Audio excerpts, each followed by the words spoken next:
In the UK, 15-minute cities or 15-minute towns are all the rage. We've been looking at it almost weekly now for the last 3 or 4 weeks. It was brought up again at the WEF meeting in Davos last week.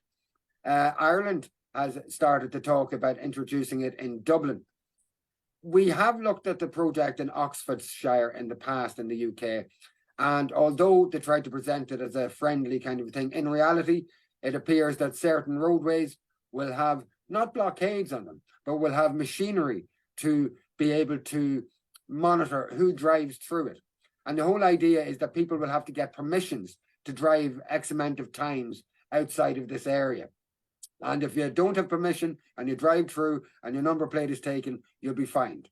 So this is what they're promoting in Oxfordshire. I believe in Norfolk, they're running a 20-minute city thing at the moment. We looked at that last week. There is being a major public backlash to it now. And I think with Sky News, we have a clip from Sky News at the moment that covered the fact that there's been so many cases of vandalism against the infrastructure in public places, the infrastructure that's been put in to create 15-minute cities. Have a look at this video.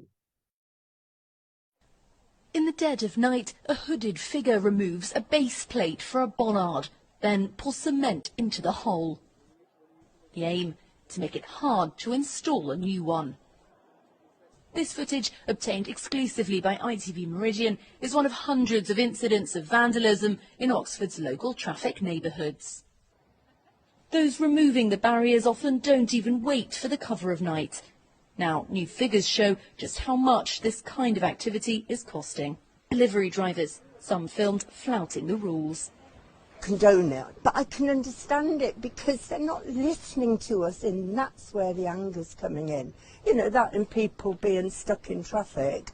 There is no democracy in Oxford. Wanton vandalism or a form of civil disobedience. What do you think about this 15-minute city idea and the response that's happening by at least some members of the public who don't seem to be buying into the concept? Well, I suppose the idea of a 15-minute city ideally should be like Adamstown was planned as a kind of a 15-minute city, but it you know, those plans just fell asunder because of the crash in 2009, 2010. The idea is that people can live and work in their locality. They don't have to spend hours and hours commuting, and that there would be a much better quality of life. But of course, that's voluntary. What's happening in Oxfordshire is that it's big, you know, it's enforcement, it's coercion. And it reminds me very much of what actually happened during lockdown, when they put a 5-kilometre zone. You weren't allowed to travel 5 kilometres away from your home. And if you did, you know, you were met with a fine and all of that.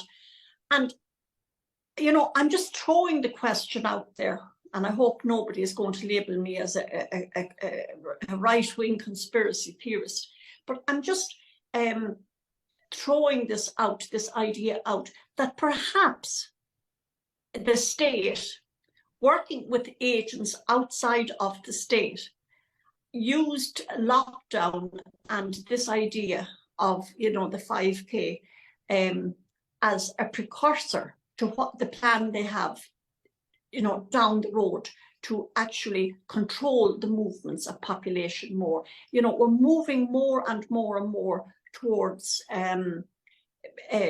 curtailing people's freedom of movement, freedom of thought, freedom of speech. And, you know, I think it's something that we have to look out for and we have to rail against when we see it happening. It is the key issue about this is the fact that it's not voluntary. They're not just creating a practical environment that we will naturally decide to remain in as much as possible in our daily lives, but that we can go outside of it when we want to. That's not what's on the cards in Oxford anyway. It doesn't seem to be in the cards in Norfolk in terms of these pilot schemes. What's on the cards for Dublin, I don't know. I've read the literature on it that Dublin City Council have put out, at least some of the stuff for the public, and it seems innocent. It's not saying any of these things about bollards. It's not saying anything about AI or digitally collecting car number plates and finding people, or trying to restrict people involuntarily against leaving a particular area. So we don't know what's coming for Ireland. So we'll watch this space.